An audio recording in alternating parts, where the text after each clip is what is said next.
राम राम जी। श्रीमद् भगवद गीता के 13वें अध्याय का महात्म्य। श्री महादेव जी कहते हैं, पार्वती, अब 13वें अध्याय की अगाध महिमा का वर्णन सुनो। उसको सुनने से तुम बहुत प्रसन्न होवोगी। दक्षिण दिशा में तुंगभद्रा नाम की एक बहुत बड़ी नदी है। उसके किनारे हरिहरपुर नामक रमणीय नगर बसा हुआ है।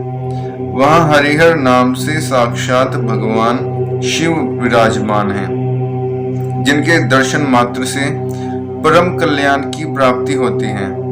हरिहरपुर में हरि दीक्षित नामक एक क्षत्रिय ब्राह्मण रहते थे, जो तपस्या और स्वाध्याय में संलग्न तथा वेदों के पारगामी विद्वान थे। उनकी एक स्त्री थी जिसे लोग दुराचारा कहकर पुकारते थे।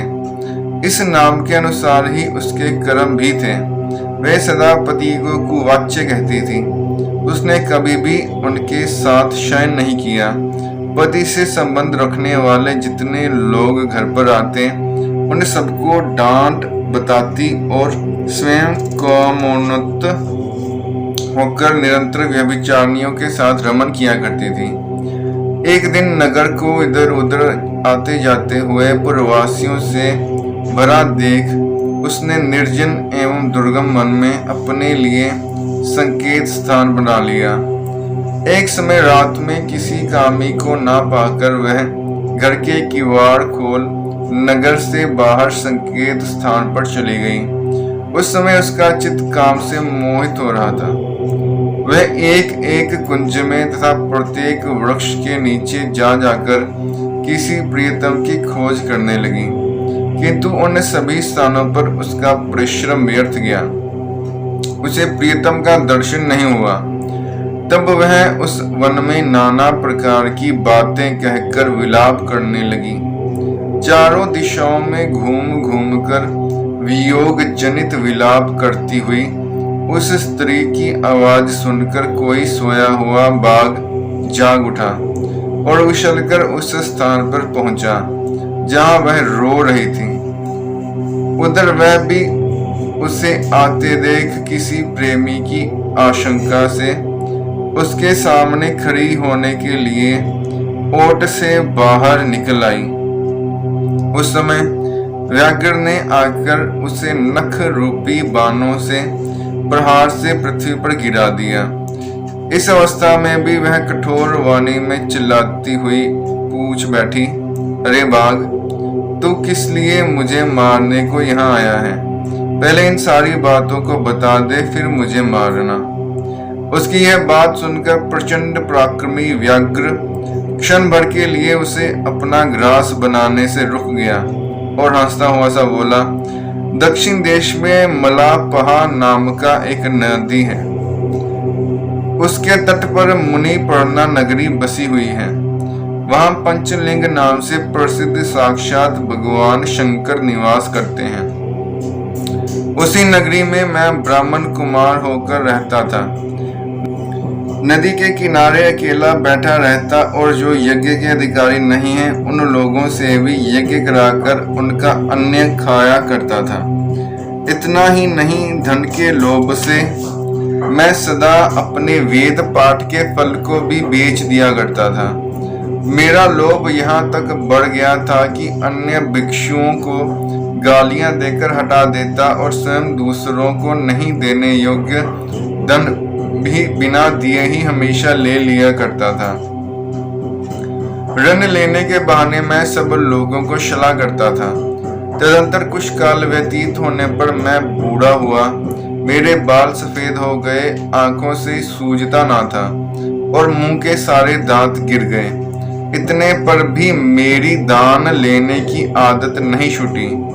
पर्व आने पर प्रति ग्रह के लोभ से मैं हाथ में कुछ लिए तीर्थ के समीप चला जाया करता था। तत्पश्चात जब मेरे सारे अंग शिथिल हो गए, तब एक बार मैं कुछ धूर्त ब्राह्मणों के घर पर मांगने खाने के लिए गया। उसी समय मेरे पैर में कुत्ते ने काट लिया। तब मैं मूर्छित होकर क्षण भर में पृथ्वी पर गिर पड़ा।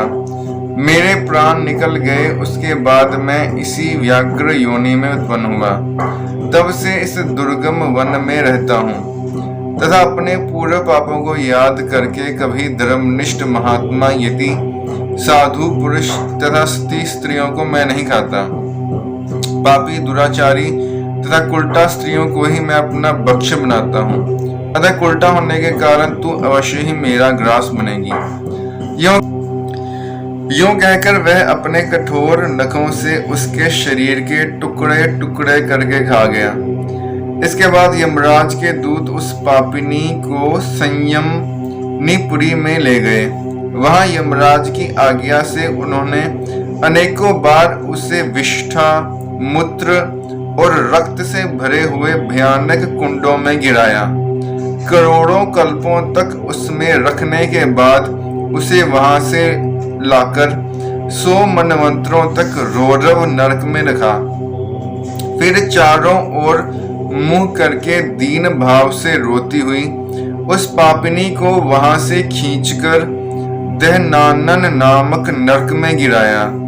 उस समय उसके केश खुले हुए थे और शरीर भयानक दिखाई देता था। इस प्रकार घोर नरक यातना भोग चुके वह महापापिनी इस लोक में आकर चांडाल योनि में उत्पन्न हुई। चांडाल के घर में भी प्रतिदिन बढ़ती हुई वह पूर्व जन्म के अभ्यास से पूर्ववत पापों में प्रवृत्त रही। फिर उसे कोढ़ और राज्य क्षमा का रोग हो गया। नेत्रों में पीड़ा होने लगी। फिर कुछ काल के पश्चात वह पुनः अपने निवास स्थान हरिहरपुर को गई, जहां भगवान शिव के अंतःपुर की स्वामिनी जम्बका देवी विराजमान है। वहां उसने वासुदेव नामक एक पवित्र ब्राह्मण का दर्शन किया, जो निरंतर गीता के 13वें अध्याय का पाठ किया करता था। उसके मुख से गीता का पाठ सुनते ही वह चांडाल शरीर से मुक्त हो गई और दिव्य देह धारण करके स्वर्ग लोक में चली गई। गीता जी के 13वें अध्याय का महात्म्य समाप्त। धन्यवाद।